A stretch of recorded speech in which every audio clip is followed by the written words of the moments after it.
Avui hem vingut a les urbanitzacions. Com veieu, és un espai de la ciutat que està una mica deixat, està de fet bastant oblidat per part de l'Ajuntament. Hem vingut a viure aquí amb la idea de gaudir de l'entorn natural, molt proper a la ciutat, i ens sentim pocs ciutadans de Rubí perquè estem una mica desatesos.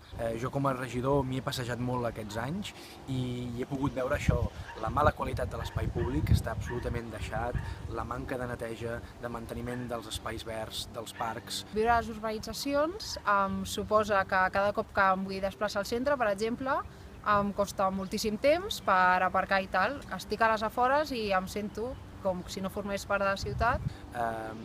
Tot plegat demostra una deixadesa per part de l'Ajuntament de fa molts anys. De fet, les úniques notícies que tenim de l'Ajuntament és quan ens cobren els rebuts. Molt excés de trànsit i unes voreres molt poc ateses. No es poden els arbres, hi ha molt poc manteniment i tot això s'ha de resoldre. I nosaltres avui, que comencem la campanya electoral, hem volgut fer aquesta decàleg de propostes de millora de les urbanitzacions i a més hem presentat el nostre pla específic per les urbanitzacions dient volem que Rubí tingui unes urbanitzacions dignes per viure-hi.